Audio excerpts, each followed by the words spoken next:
আমি একটু নেগেটিভ দিয়ে শুরু করি, অনেকে পছন্দ হবে না। ব্যাপারটা হচ্ছে কি যে আমরা এখানে যারা বসে আছি তারা আমরা সবাই সবকিছু বুঝি, খাতা কলমে অনেক কিছু সুন্দর লাগে, বাস্তবতা অনেক কঠিন। এইটা দিয়ে আমি শুরু করছি। হ্যাঁ, একজন রাজনৈতিক কর্মী, কারণ আমি তৃণমূলে কাজ করি, ইউনিয়নে কাজ করি, ওয়ার্ডে কাজ করি, উপজেলায় কাজ করি, জেলায় কাজ করি, ঢাকায় কাজ করি। আমি দেখেছি আমাদের নারীরা what they go through in politics. So it's not so easy. So আমি এই জন্য আমি নাগরিক কোয়ালিশনকে স্পেশালি ধন্যবাদ জানাচ্ছি এই টপিকটা আজকে তোলার জন্য। কিন্তু আমি প্রথমেই যে সাজেশনটা দিতে চাই সেটা হচ্ছে আমার পক্ষ থেকে, মানে একটা হাম্বল সাজেশন। সেটা হচ্ছে যে আমরা এখানে সবাই কিন্তু কোনো না কোনো অর্গানাইজেশনকে রিপ্রেজেন্ট করি, পলিটিক্যাল পার্টি অর্গানাইজেশন, এবং নাগরিক কোয়ালিশন ইটসেলফ ইজ অর্গানাইজেশন এর একটা থিঙ্ক ট্যাঙ্ক। আমরা সকলেই যদি মোটা দাগে চাই যে নারীদের আক্ষরিক অর্থে পার্টিসিপেশন বাড়ুক রাজনীতিতে, তারা কন্ট্রিবিউট করুক কান্ট্রি বিল্ডিং এ, তাহলে আমরা সবাই এই এখন যে ইন্টারিম গভর্নমেন্ট আছে, ইন্টারিম গভর্নমেন্ট এবং সকল রাজনৈতিক দলকে আপনাদের এই যে আপনারা পয়েন্ট করেছেন না, এটা 1 2 3 4, এটা বা যারা যেটাতেই আপনারা এগ্রি করেন না কেন, আপনারা দয়া করে চিঠি দেন সব রাজনৈতিক দলের প্রধানকে এবং প্রধান উপদেষ্টাকে চিঠি দেন। কারণ শিরিন আপা বা ওনাদের কমিশনকে যেভাবে ছুঁড়ে ফেলা হয়েছে, নারীদের তো কোনো বেসিক মানে মর্যাদাই নাই বাংলাদেশে। আপনার পলিটিক্স আমরা পরে আসি, ঠিক আছে? এখন যেহেতু আমি একজন দলের কর্মী, আমি দল থেকে শুরু করি। আমি একমত, রাজনৈতিক বিএনপিও একমত যে হ্যাঁ, নারীদের সংখ্যা বাড়াতে হবে। আমরা 100-তে আমরা মনে হয় এটাতে রাজি হয়েছি, বাট এখানে এখনো আলোচনা চলতেছে। আর যেটা আমি প্রথমে মনে করি যে এটা প্রথমে প্রত্যেকটি রাজনৈতিক দলের ইন্টেনশন থাকতে হবে যে আমি আমার নারী এমপিদের সংখ্যা বাড়াতে চাই। এটা অটোমেটিক বাড়ে না, এটা কনস্টিটুয়েন্সিতে যখন কেউ যায় এটা অনেক কঠিন ব্যাপার, কেউ কাউকে জায়গা দিতে চায় না। হ্যাঁ, কেউ কাউকে জায়গা দিতে চায় না। আমরা মাসেলের কথা বলেছি, আমরা টাকা পয়সার কথা বলেছি, আমরা বিভিন্ন সমস্যার কথা আমরা বলেছি, কিন্তু এবং এই সমস্যাগুলো কিন্তু অ্যাকচুয়ালি প্র্যাকটিক্যাল সমস্যা, এগুলো আমরা ফেস করি। তো এগুলাকে যদি সমাধান করতে হয়, প্রত্যেকটি রাজনৈতিক দলকে প্রথমে নিজেদেরকে আগে তাদের ইন্টেনশন থাকতে হবে, কনসিয়াসলি ইন্টেনশন থাকতে হবে যে না, আমি আমার উপজেলা পর্যায়ে, জেলা পর্যায়ে এবং সেন্ট্রালি আমার কমিটিগুলোতে আগে নারীদের সংখ্যা বাড়াইতে হবে। এরাই তো আস্তে আস্তে একটা লিডারশিপে যাবে। তো নিজের দলের ভিতরে যদি আমি নারীদের সংখ্যা না বাড়াতে পারি, এবং সেটা আমি বিএনপি থেকে বলতে চাই যে বিএনপি কনসিয়াসলি এটা করছে, চেষ্টা করছে, ইনশাল্লাহ আমাদের আরো বাড়বে। আমাদের যা আছে আমাদের এনাফ না, definitely I don't agri that it's enough, আমাদের আরো অনেক বেশি থাকা উচিত, এবং এটা বাড়ছে এবং আমরা কনসিয়াসলি আমরা এটা চেষ্টা করছি বাড়ানোর তৃণমূল থেকে। লোকাল গভর্নমেন্টকে স্ট্রেংথেন করতে হবে। উপজেলা চেয়ারম্যান, ভাইস চেয়ারম্যান একটা আছে আমাদের উমেন, উপজেলা চেয়ারম্যান এবং ভাইস চেয়ারম্যানদেরকে এই লোকাল গভর্নমেন্টে আরো বেশি নারীদেরকে আসার সুযোগ করতে হবে রাজনৈতিক দলগুলোর, এটা কনসিয়াসলি করতে হবে।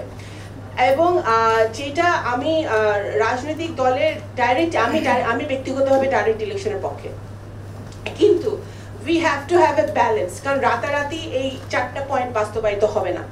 আপনার এই বাস্তবায়নের জন্য সময় লাগবে, এবং সেই সময়ের জন্য আমাদের দুটোই রাখতে হবে, আমাদের রিজার্ভ সিটও রাখতে হবে, আমাদের ডাইরেক্ট ইলেকশনের পদ্ধতিও রাখতে হবে, যতদিন না পর্যন্ত we come to a solid একটা সিস্টেম যেখানে ডাইরেক্ট ইলেকশনেই অনেক বেশি সব রাজনৈতিক দলই ভোট মানে নারীরা নির্বাচিত হয়ে আসতেছে।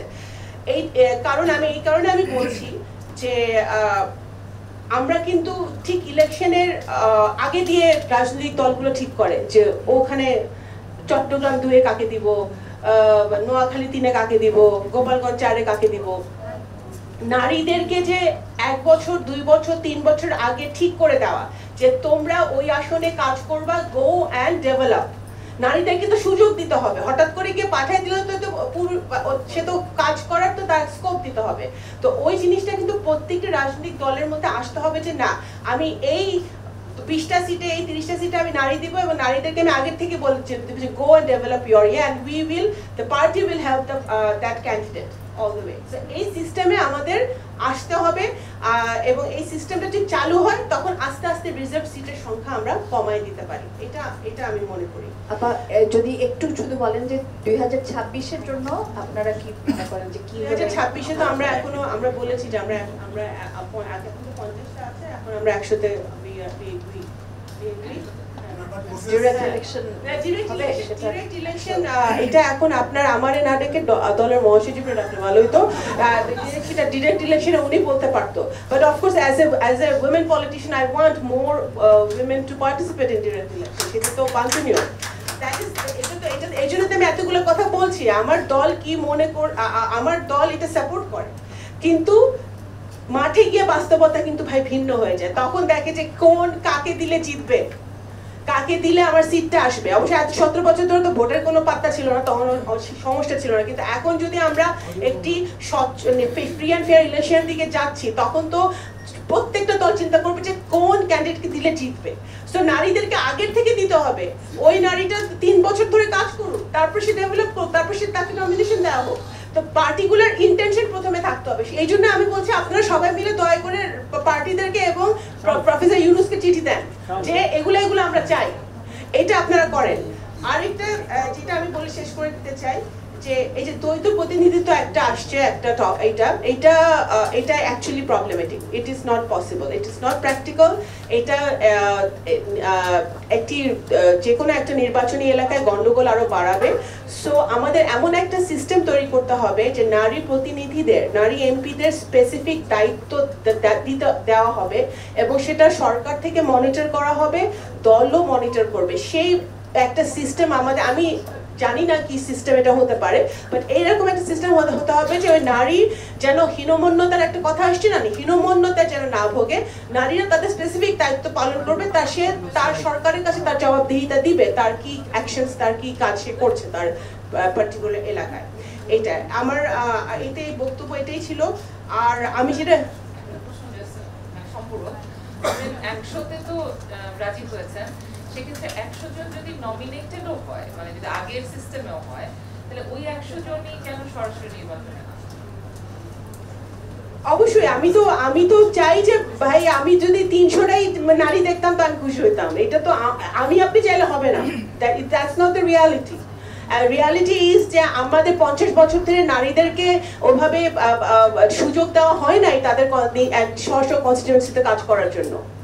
হ্যাঁ, আমি আরেকটা কথা বলি, আমরা অনেক হিপোক্রেসির পরিচয় দিই যখন আমরা আমাদের সমাজটাই একটা হিপোক্রেসির পরিচয় দিই যখন আমরা নারীদের ক্ষমতায়নের কথা বলি। হ্যাঁ, আমরা কিন্তু নারীদের, আমাদের অর্ধেকের বেশি নারী ভোটার, আমরা নারীদেরকে ব্যবহার করি ভোট চাইতে, ঘরে ঘরে গিয়ে ভোট চাইতে। আমরা নারীদেরকে আন্দোলন করতে তাদেরকে সামনে ঠেলে দিই, গুলি খাইতে সামনে ঠেলে দিই, লাঠির বাড়ি খাইতে সামনে ঠেলে দিই, বাট তাদেরকে যখন প্রাপ্যটা দেওয়া হয় তখন কিন্তু আমরা we shy away. So আমাদের হিপোক্রেসি পরিচয় দিই, আমরা এটা তো আমাদের মানতে হবে। তা এখন আমরা এই যে এত এখানে আমার সামনে যে নারীরা বসে আছে ওরা তো আন্দোলনে ছিল, তাই না? ওদের সাথে আরো অনেক মেয়েরা ছিল কিন্তু গত বছর, ওরা কোথায়? So you have to have a thick skin to be in politics. You have to have a thick skin. এখন যারা পলিটিক্সে টিকে থাকতে পারে, প্রাইভেট ইউনিভার্সিটি আরো মেয়েরা তো ছিল, তাদেরকে তো আমরা দেখি না, তারা তো পলিটিক্সে, তাদের কথাও শোনা যায় না। বাট আমাদের থিক স্কিন থাকতে হবে, বাট আমাদের এই হিপোক্রেসি থেকে আস্তে আস্তে বেরিয়ে আসতে হবে।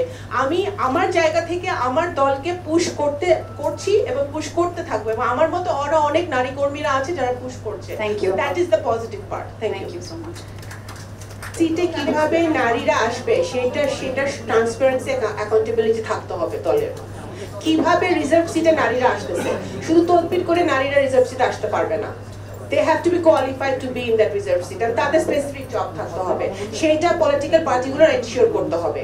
সেটা যখন এনশিওর করবেন তখনই মানে আমরা গান শোনা বন্ধ হয়ে যাবে, ইয়েতে বিভিন্ন, মানে I am not that it's not good, but you know what I mean, যে আমার যাদের আসার দরকার, যারা কোয়ালিফাইড, যারা কন্ট্রিবিউট করতে পারবে সংসদে, তারাই যেন আসে, সেটার অ্যাকাউন্টেবিলিটি, ট্রান্সপারেন্সি এবং নির্বাচন কমিশনের এখানে একটা বিরাট ভূমিকা থাকা উচিত।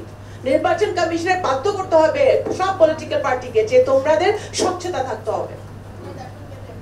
Thank you.